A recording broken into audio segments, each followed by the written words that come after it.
7, I'm Becky Morgan.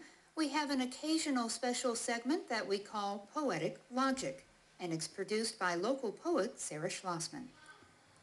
Jose Acosta is a retired naval engineer after 20 years in the military. He's a father of 5, an accomplished painter, a poet who has given readings across the country and in Winter Park at Stardust Video and at Austin's. And while he is forthcoming in his work about being a survivor of child abuse, at 48 years old, it's still a subject that can, in his words, take his breath away. We open with Jose reading from his 3rd collection of poems titled Give Them Hope, and the poem is, Who Am I? Who am I? Your conscience that sends a chill upon your back in the mid of night.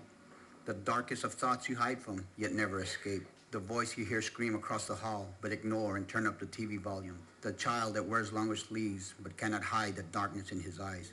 I am fear, I am darkness, I am loneliness, I am despair, I am hopelessness. I am the last beep on the machine, right before they unplug another life that could not be saved. I am the phone call you did not make, but thought so many times about. I am the tear that falls from a mother, father, as they toss fresh sod upon a too small grave. I am the voice all should hear, I am the voice too many ignore. I am a child left bleeding on the floor, a child that wishes angels would come, for death could not be as cruel as life. I am an abused child, hear my voice in the wind, beyond the screaming sirens through the city. Reach for my hand and dare to touch the dripping blood as it puddles at my feet. But above all that I am alone. You talk about yourself as a survivor, the survivor of childhood abuse. Talk with me about that.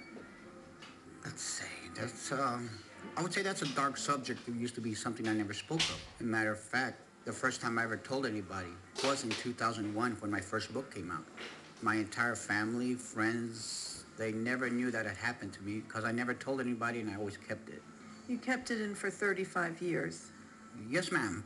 I don't think it's something that I meant to do. I believe the body takes control of itself, and I was not ready. And I knew even as a teenager there was no way I could have let that go or bring it out. So I think my body and my mind just kept it behind there, and then it became so accumulated with all the other events in my life that it became necessary for it to come out. What was the event that triggered you letting it out?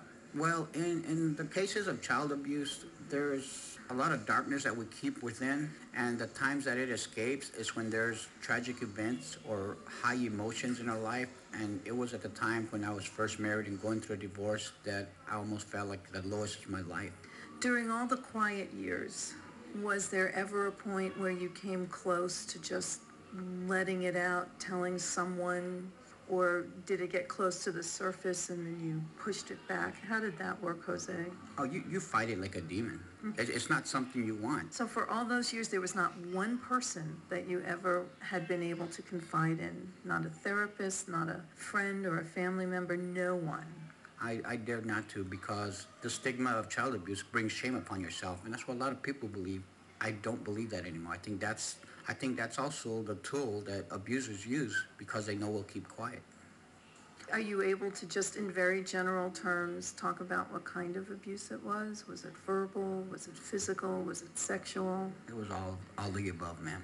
How old were you when it happened? I was 5 years old, and I was put in a foster home in the country in New Mexico. I mean, way out in the country where nobody can hear you. I mean, the same people that used to walk me to church were the same ones that did those things that you mentioned. These were the foster care parents? The parents and an 18-year-old child that they had. Jose Acosta reading, I didn't speak to God. I didn't speak to God. I didn't speak to God today. My anger still swells within. I wish my soul was at peace and felt I was without sin. I didn't kneel and pray like others and shout how loving he might be. Instead, I fought the memories of a boy at 5 and a brother at 3. The day I went to church and sang, all dressed and made to smile. The scent of wine, still I smell. That night that seemed so vile. I fought the memories today, so they would not come back.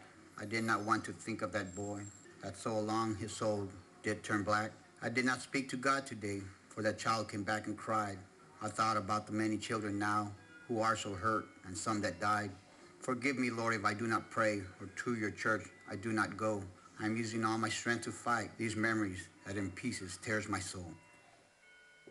So where do you stand as far as the concept of God and church and you? A lot of people don't like my answer. I believe there's a God. I just believe it's a conflicting thing. When you say he's all loving and all powerful, to me, he can't be both. If he's all loving and all powerful, then he should have stopped that.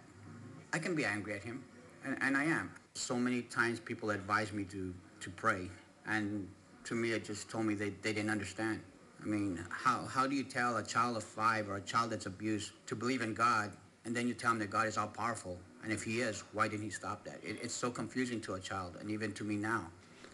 What helped you to let it out, Jose? What helped me to let it out was I started writing just to myself and writing. And I realized as I wrote things, it would vent and it would make them go away. So like if I woke up from a nightmare and in child abuse, when you relive those moments, it's like as if you were there. I mean, you're back to being 5 years old. You're weak. And so what I did was I would write, and then by writing, I found that was therapeutical to myself. Does it feel invasive talking about this with a stranger? Yes, it does. When you first went to the subject of child abuse, it kind of took my breath away. You think about it coming, but it's still dark, it's still deep. But when you find a purpose for it, it's better to put it out there and hope people listen than to keep quiet about it. I asked Jose, what is it about child abuse that he would want us to know? It lasts forever. Despite the fact that the memories only fade, they never really go away, Jose says there's hope, or he wouldn't be writing and he wouldn't have spoken with us today.